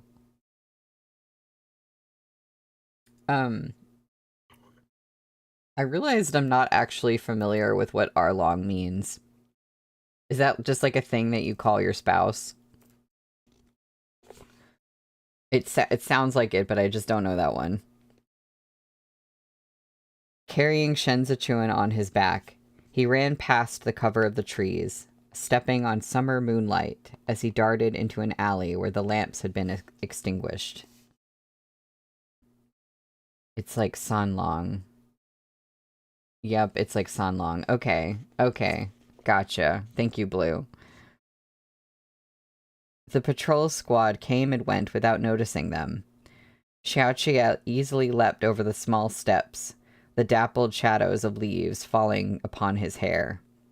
There was a clatter as their silhouettes collided with the starlight on the ground and broke it to pieces, like the free and reckless wind gusting across heaven and earth. Okay, pros. R because Xiaoqia is the second son in his family, and Long for husband. That is so cute. Thank you, Henry. Thank you, Blue.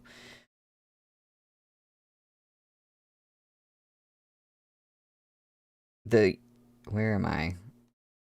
I'm too distracted by Arlong. And also what I just read, because that was so beautiful and I love it. Just like their silhouettes colliding with the starlight and breaking it. I love that so much. The young servant boy guarding the door to their small courtyard yawned. When he heard the knock, he thought the Marquis and Vice Commander had returned. Clothes gathered around him, and lantern in hand, he went to open the door with a smile, but found the street empty. A ghost, the boy blurted softly. He poked his head out, but didn't see anyone to his left or right. Confounded, he trotted quickly back to his room with his outer robe wrapped tightly around him. Y'all, there's art, and I'm trying so hard not to look at it right now. The corridor was dark without the lantern light. Shen Zichuan's footsteps were in such disarray, he almost tripped Xiaoqia. Xiaoqia pressed Shen Zichuan against the door. As they kissed, he pulled at the ribbon Shen Zichuan used to secure his hair. The kisses left Shen Zichuan gasping for breath, and he reached behind him to feel for the lock. No key. Xiaoqia lifted Shen Zichuan against him slightly. His face pressed in close, and he looked hungrily at Shen Zichuan. We can't get in. Shen Zichuan's heels slid down along the back of Xiaoqia's waist, but he raised his hand and pressed a palm against Xiaoqia's approaching lips to stop them in place. He whispered, his breath hot in Xiaoqia's ear. Well, I suppose if we can't get inside, you can't get inside. Xiaoqia pried Shen Zichuan's lips apart and lowered his head to swallow that teasing tongue. All of last night's exhaustion from their manic journey seemed to have been swept clean. Shen Zichuan swallowed thickly. The door behind him creaked every time Xiao Qie rocked against him. Trying to dampen the sound, he pulled Xiao Qie closer until there was no room for breath between them. Let's build a home. Grinding against Shen Zichuan's soft flesh, Xiao Qie's throat tightened as he spoke between escaped sighs. Here. Anywhere. I'm just gonna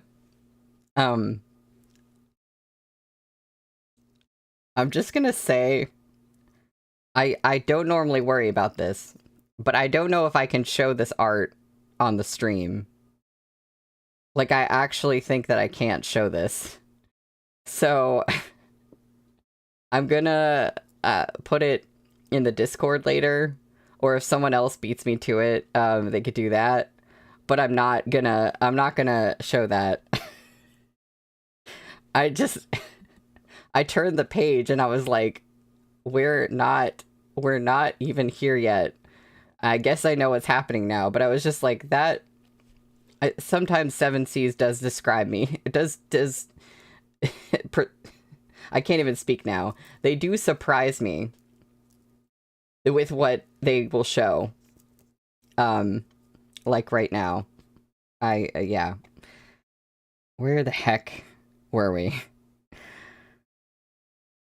Shen Zichuan was sweating as he raised his head, his vision gone misty with tears.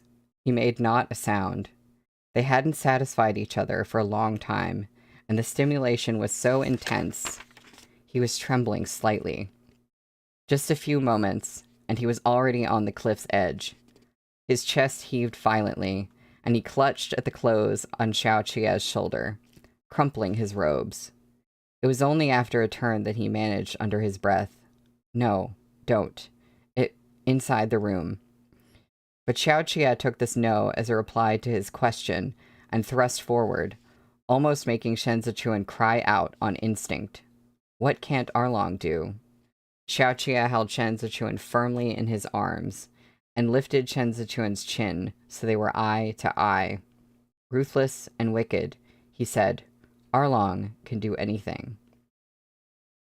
The corners of Shen Zichuan's eyes quickly reddened, and even his partially exposed neck had flushed pink. He opened his mouth several times in an attempt to speak, but only wordless sounds escaped.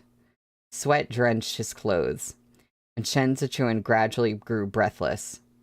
He pressed his forehead to Xiao Qie's chest, dizzy, as the waves of ecstasy crashed over him. It hadn't been an hour, yet he'd already surrendered twice.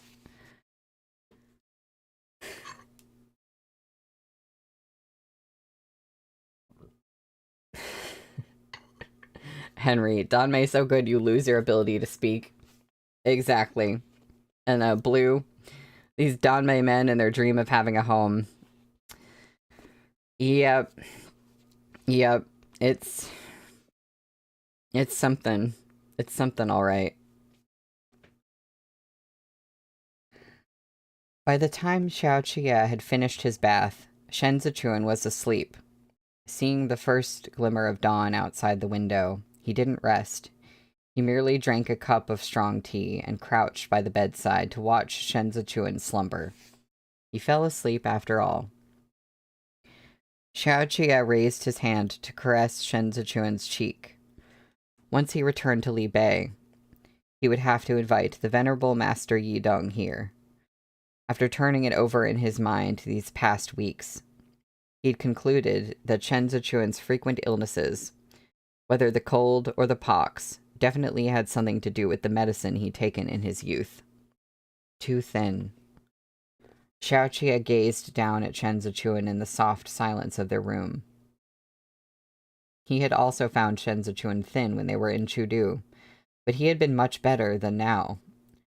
Shen Zichuan's bout of illness after Qi Huilian's death had come and gone quickly, but he had yet to be fed back to health. There had been nothing wholesome for him the entire journey here. Xiao Qie held him, watched him, protected his growing reliance on him in every way he could. Shen Wei and Bai Cha didn't matter. Xiao Qie lowered his head and pressed his cheek to Shen Zichuan's as he stared with deep hostility at the sunlight attempting to creep across the sheets toward Shen Zichuan. Shen Lanzhou belonged to him, Xiao Za'an.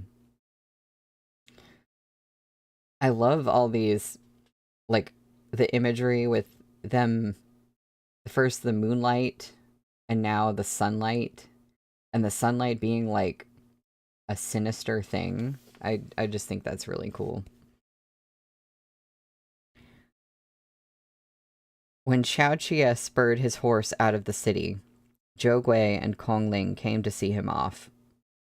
Pulling at the reins, he said, "I'll return in 3 days, regardless of success or failure. The Imperial Army stationed here will stay put for now. The instant they sniff out Lei Jingzhe's trail, send someone to inform me. Although Suzhou's city walls are old and worn, you can't just leave them be. Lanzhou will explain some specific arrangements for reinforcing them to you both later."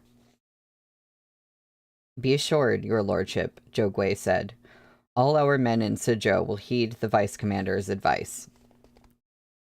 As for the reconstruction of Suzhou's garrison troops," Xiao Qie paused. "I won't meddle in it. These are military affairs Lanzhou will deliberate over with both of you. The Imperial Army is only standing in as manpower on patrols. Beyond this, I'd be overstepping. If there are any issues, please talk them over with Lanzhou. I'm not at liberty to decide." The warm buzz that had begun in Kong Ling's heart went cold again. They had originally feared Xiao Qie would use the patrols he'd volunteered as an excuse to interfere with the reconstruction of Suzhou's garrison troops. He was briefly relieved to hear Xiao Qie reject the idea, but worry overtook him immediately after. Xiao Qie didn't want Suzhou's military power. He wouldn't accept Suzhou's remuneration, nor would he take Suzhou's grain. In that case, why had he gone to the trouble of running all over after Lei Jingzhe? Why not head north and return home to live a free and unfettered life? Kong Ling deliberated over his response, but before he could speak, Xiao Qie continued. "Since I've agreed to suppress the bandits for you gentlemen, I'll not renege on my promise. Lord Zhou is willing to risk his head to let the Imperial Army pass through Suzhou, so naturally, I must reciprocate his friendly sentiment. What's more, for the past few days, the Imperial Army's rations have been borne by the common folks of Suzhou. We have eaten your rice, so we will surely fight your battles." Zhou Gui bowed in farewell. "Then we shall wait here for your lordship to return in triumph. There's another matter I want to discuss with you while we're here." Xiao Qie's horse took a few restless steps as its rider looked at Zhou Gui and Kong Ling. "I have no intention of taking a concubine in this life. While I'm residing in Lord Zhou's manor, there's no need to send anyone else to my room. Man or woman, I don't want any of them. We've got plenty on our plates, and I don't have the energy to beat around the bush, so I'm taking the opportunity to make this clear to both of you today." Kong Ling knew he was referring to the maidservant last time and couldn't help his look of embarrassment. Whether he smiled or tried to reply, there was no appropriate response. Lanzhou lived in Zhongbo for a long time, and it's inevitable people will bring up old affairs. But he, Shen Zichuan, Xiao Qie raised the horsewhip and pointed in the direction of Chudu, is the student of Qi Huilian, the grand mentor of the crowned prince in the Eastern Palace, the last disciple of Jigong of Duanzhou, the former northern judge and vice commander of the embroidered uniform guard, and the head of household of my, Xiao Za'an's, future residence. As for any other names, he has nothing to do with them.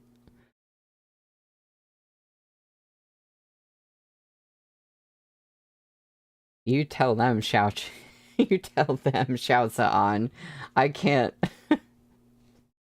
He was just like, listen, I'm getting ahead of everything and I'm just telling you right now. This time, it was Zhou Gui who didn't know how to answer. He wasn't a man adept at perfunctory words to begin with, and Xiao Qia's declaration had rendered him dumbstruck. His mouth opened and closed. Xiao Qia turned his horse and rode away with his gerfalcon wheeling above him. It was a long moment before Zhou Gui returned to his senses.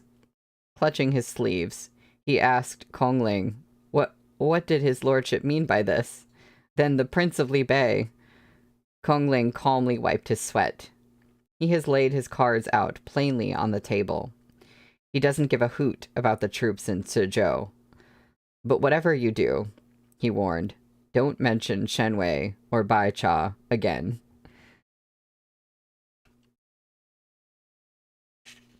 That's the end of the chapter, and therefore, it is the end of the book.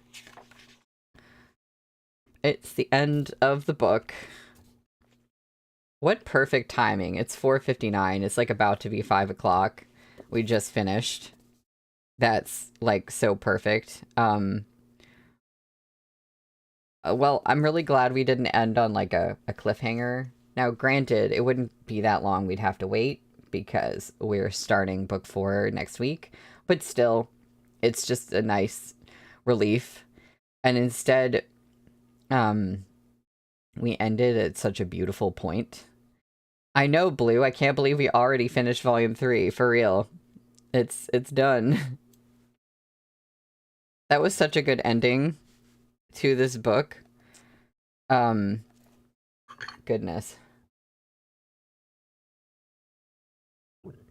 I love Xiao Qia's little declaration right there. He's so serious about this. I was curious when we started this book, and even after the end of volume 1, I was wondering, like, how fast is their relationship going to progress? Like, how fast are they actually going to, you know, just be... I was like, how fast are they even just going to be cool with each other? Because, like, it was like, well, they might want to have sex, but, like, can they just, like, be chill with each other? And it took a little while to get there, but it didn't take as long as I thought. It doesn't, yeah, like, it feels really organic. It doesn't feel rushed. Exactly, Henry. It's fast, but it's very well written. Like, it's very believable. But when I went into things, I was like, oh, this is going to take longer.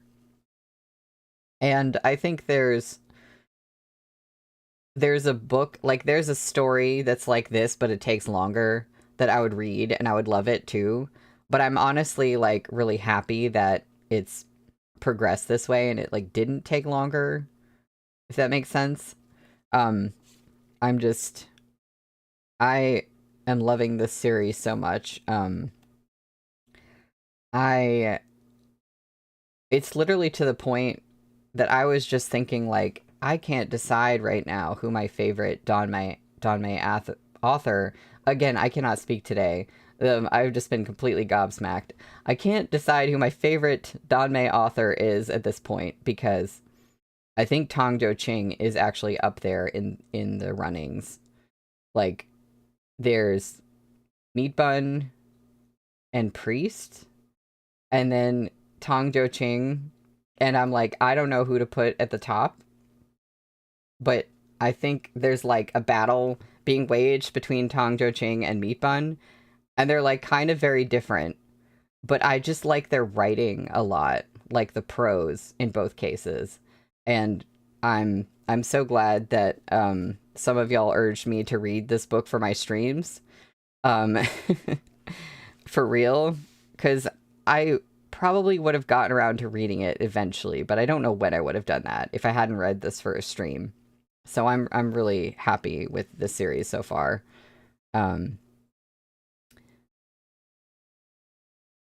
Blue, I think we're all very used to slow burn in Danmei. That makes sense. I guess Danmei, like, not always, but it tends to be very slow burny. Yeah. Blue, they keep evolving and becoming better as they spend more time together. Exactly. Yeah, agreed. Them not being as stagnant makes them more interesting. It's really, they're so sweet, and there really is a lot of like character evolution, and at the same time, like we've gotten to know them a lot better. It still feels like there's something about Shenza Chuan that we like don't really know yet. Like, but it's literally in the book, it's talked about like how his mask has been removed. Like his mask was removed when he was mourning Chi Huilian. So we've seen the mask come off, but I do still feel like there's more to be revealed about him, just like his personality, his character. But overall, it's like we've come a long way. Um, I and we've come a long way, and we're not even at the halfway point. But we will get there once we get through book 4, which I'm really excited about. And I really like the thing, one of y'all pointed out to me that the covers are like black and white, like alternating. And I was just like looking at the books on my shelf and I was like, oh yeah, I love that. That's such a cool design choice. I already made the thumbnail for next week's stream on Monday. And I was just like looking at the cover for book 4 and I was like, this is such a gorgeous cover. Like that one might be my favorite cover so far for this series. It's so pretty. Um, yes, Henry. Yeah, the chessboard theme. Exactly. And um yeah, we saw his mask slip with Xiao Chia at first, but then we also saw it with Chi Huilian. Exactly. Um yeah. So and this cover is really beautiful too with the like chalice being held up to the moon and the swallows and everything. I'm just going to show it right here again so we can like appreciate it some more. Um Also a very beautiful cover. Um Next week I'll give y'all a look at the book 4 cover. Um and yeah, I have I said it like a million times, but I'm really hoping that something will turn around with Chi Juyin and she'll be able to somehow either not fight them or like if she has to fight them, if she can somehow help them on the sly at the same time, because I don't think I'll see her as an enemy regardless, but like I don't want her to be put in the position of being their enemy. And I'm really curious about her and I like want to know more. So I'm kind of just waiting for that. Maybe book 4 will like be the book where we learn more about her. I don't know. But I'm excited for that to happen. Um yeah, Pseudo's covers tend to be pretty much perfect. You are right, Blue. Also, yeah, we're out of Chudu. Like Henry, like you said, it feels like we've broken past the very small stage we were on. I didn't even think about that. We were like contained in such a small space, and now we're just like in the world. Oh, I'll also post a picture of the map in the Discord. It's kind of hard to look at it if I just like hold open my book. It's kind of hard to see like very well, but I'll I'll send a picture in the Discord of the map as well as that art. If someone doesn't do it before me, I won't forget. But because I realize every single volume they add more things to the map, and I'm curious to see what's on this map that's new this time. And oh, you already did, Blue. Thank you. You can oh, you can if you want to. Just whoever gets to it first, because I also... Oh, you have it on hand. Okay. I was going to say, because I also have the ebooks. Um, yes, you get to go look at the art, Henry. um, oh my gosh. Yeah, Henry, military, Yuri, please. Please, I agree. And I... Henry, when we get to Libe, I will cry. That will be so... I didn't even think about that. That's going to be so emotional and so beautiful, and I might cry too. Um, well, Thank y'all. Oh, the map. Okay. I'm sorry, Henry. You meant the map. I was just like, oh, the map is kind of cool, but I didn't think it was that exciting. Yeah, no, but the maps are interesting in this. Like, I like that. Like, I like that the map actually feels really relevant, and that it changes a little bit, or like, you know, that they add a little bit every volume. I just think that's neat. Um, Henry, fictional maps are the only thing sexier than So-On. I see. Oh, I see how you feel. Well, I've got to go, but thank you all so much for joining me. Thank you for being here for me, reading QJJ. Again, I can't believe we already, like, are finishing Volume 3 and moving into Volume 4 next week. We're already here. So yeah, I will see y'all around. I will see y'all next week. So have a good rest of your week. Bye.